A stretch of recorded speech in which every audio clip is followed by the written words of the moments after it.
रहमान रहीम हम बात करने लगे about the general disorders of the gastrointestinal tract. The first one being the vomiting.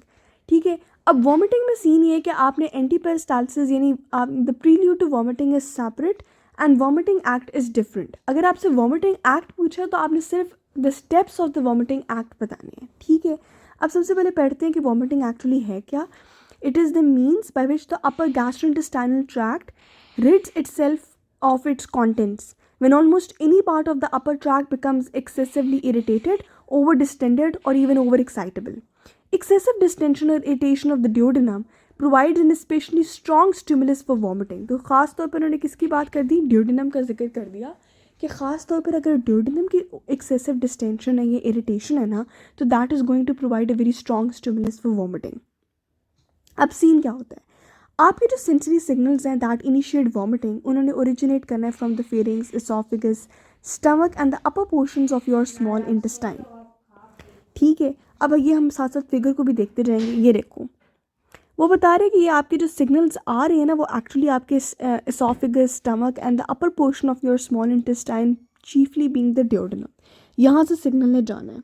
So the nerve signals are transmitted by the vagal and the sympathetic afferent nerve fibres. ठीक है, ये आप देख रहे हो कि these are actually the vagal afferents, जिसके through signal जो है वो आपका ऊपर जा रहा है। ठीक है, एक तो वेगल एफरेंट्स जा रहे हैं और इसके अलावा आपके सिंपैथेटिक एफरेंट्स जा रहे हैं।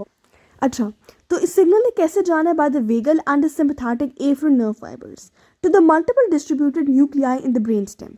अब या इसने जाना ऊपर कहाँ पर है, that is to the area postrema.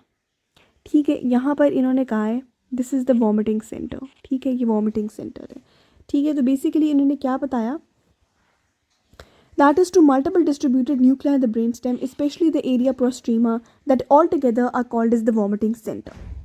ठीक है, from here motor impulses that cause the actual vomiting are transmitted from the vomiting center by the way of 5th, 7th, 9th, 10th and the 12th cranial nerves to the upper gastrointestinal tract. कौन कौन सी, 5th, 7th, 9th, 10th and the 12th। अब यहाँ से देखते हैं, यहाँ पे इन्होंने बताया है दिस इज़ द, ये एरिया इन्होंने ईफ्रेंट्स नहीं दिखाई हुई। ठीक है, सिर्फ एफ्रेंट्स दिखाए हुए हैं। ठीक है, एनीवेज आपको मैंने बता दिया कि इन्होंने कौन से क्रेनियल नर्व्स के थ्रू वापस आना है, that is through the 5th, 7th, 9th, 10th and the hypoglossal, that is 12th। ठीक है, to the upper gastrointestinal tract.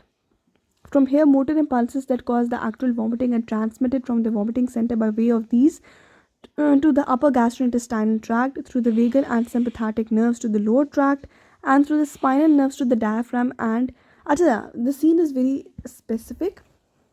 जो आपका upper part of the gastrointestinal tract है ना, उसमें signal will be transmitted by the means of these cranial nerves. फिर उसके बाद जो आपका लोअर ट्रैक्ट है, उसमें signal will be transmitted by the way of vagal and the sympathetic nerves, and to the diaphragm and to the abdominal muscles it will be by the means of the spinal nerves. ये क्या थी, these are actually the cranial nerves। ठीक है, तो ये आपका scene is very specific for the upper tract, for the lower tract and for the diaphragm and the abdominal muscles। ठीक है, अब हम पढ़ने लगे हैं about antiperistalsis which is basically the prelude to vomiting, कि वॉमिटिंग से एक्चुअली पहले आपके कुछ एंटीपेरिस्टाल्टिक मूवमेंट्स होती हैं। ठीक है, so in the early stages of excessive gastrointestinal irritation और ओवर डिस्टेंशन क्या होता है, antiperistalsis begins to occur in the early stages of irritation, often many minutes before vomiting appears. Antiperistalsis का क्या मतलब है, that means peristalsis up the digestive tract rather than downwards. Antiperistalsis may begin down in the intestinal tract as the ileum. ठीक है, far down in the intestinal tract is the ileum, and the antiperistaltic wave travels backward up the intestine at a rate of about 2 to 3 centimeters per second.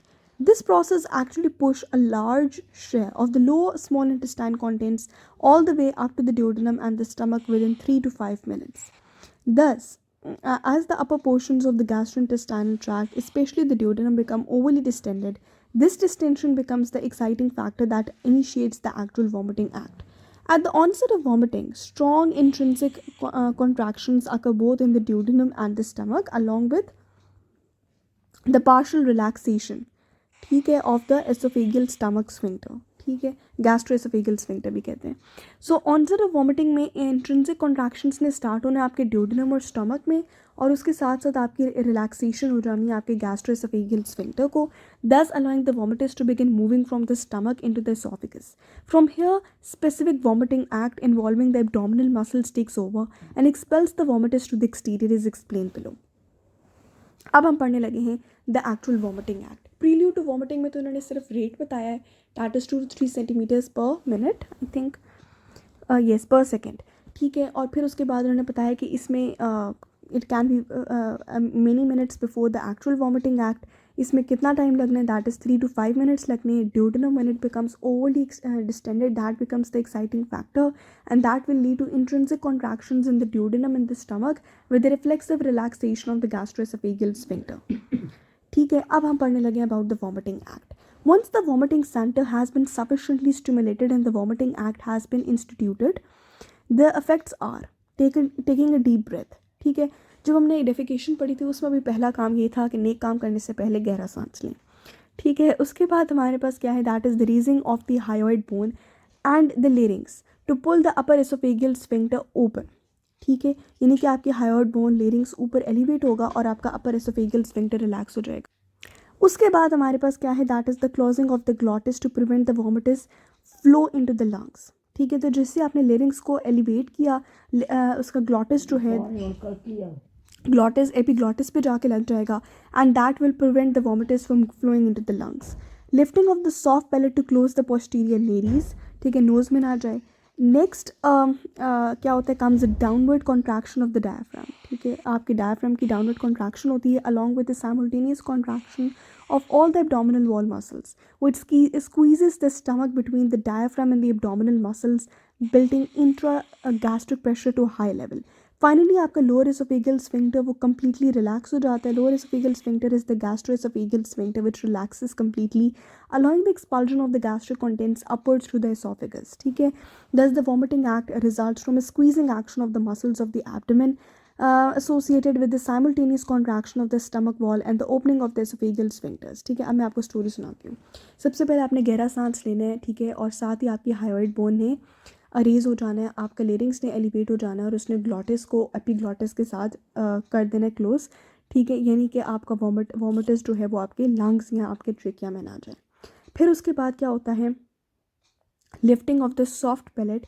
आपका soft palate जो है आपके posterior Nereis को close करता है, और साथ ही जो कि आपने डीप ब्रेथ लिया तो आपका डायफ्राम ने कॉन्ट्रैक्ट करना है, जिसकी वजह से क्या होगा कि आपका stomach will actually be pressed between your diaphragm and your abdominal wall muscles, ठीक है, क्योंकि आपके एब्डोमिनल वॉल मसल्स भी साथ ही कॉन्ट्रैक्ट कर जाते हैं। तो इसकी वजह से आपके स्टमक पे बहुत ज़्यादा प्रेशर डेवलप होता है, साथ ही आपका गैस्ट्रोएसोफेगल स्फिंक्टर रिलैक्स हो जाता है। तो आगे भी उसने यही बताया है कि इट्स अ स्क्वीजिंग एक्शन, ठीक है। Your stomach is squeezed between the muscles of the abdomen, ठीक है, एंड द डायफ्राम, और साथ ही आपकी रिलैक्सेशन होनी है आपके एसोफेगियल स्फिंक्टर्स की, so that the gastric contents can actually B expelled. This was the steps of the vomiting act. Almost आपने 5 to 6 पॉइंट्स लिख देने हैं, ठीक है। अब हमने बात करनी है about the chemo receptor trigger zone in the brain medulla for the initiation of vomiting by drugs and by motion sickness. So this, ये जो आपका ब्रेन में मेडुला होता है ये कैसे स्टिमुलेट होना है, that is by the drugs और by some motion sickness. Aside from vomiting that is initiated by the irritative stimuli in the gastrointestinal tract, it can also be caused by nervous signals that are arising in the areas of the brain, ठीक है। ये एक कौन सा area की बात करें, that is about the chemo receptor trigger zone for vomiting and that is located in the area postrema on the lateral walls of the fourth ventricle. So the area is almost the same area postrema, again in the medulla and in the lateral walls of the fourth ventricle. Electrical stimulation of this area that can initiate vomiting. But more importantly, administration of certain drugs including apomorphine, morphine and some digitalis derivatives, they can directly stimulate this chemoreceptor trigger zone and initiate vomiting. Destruction of this area blocks this type of vomiting but does not block the vomiting that is resulting from irritative stimuli in the gastrointestinal tract. Furthermore, it is well known that rapidly changing direction or rhythm of motion of the body, कि अगर आपका rhythm बहुत ज़्यादा change हो रहा है because of motion sickness की बात हो रही है, can cause certain people to vomit. The mechanism for this phenomenon is the following. The motion stimulates receptors in the vestibular labyrinth of the inner ear, and from here impulses are transmitted mainly by the way of the brainstem vestibular nuclei into the cerebellum, ठीक है। अब क्या हो रहा है कि इसने आपके इनर ईयर से इनर ईयर से इसने किधर जाना है? इनर ईयर के वेस्टिबुलर लेबिरिंथ से इसने ब्रेन स्टेम के वेस्टिबुलर न्यूक्लियाई में जाना है। ब्रेन स्टेम के पास एक वेस्टिबुलर न्यूक्लियाई है, वहाँ पे जाना है और वहाँ से इन्होंने जाना है इनटू द सेरेबेलम। ठीक है, और सेरेबेलम से इन्होंने जाना है into the chemo receptor trigger zone. ठीक है, and finally to your area postrema to cause vomiting. सही हो गया।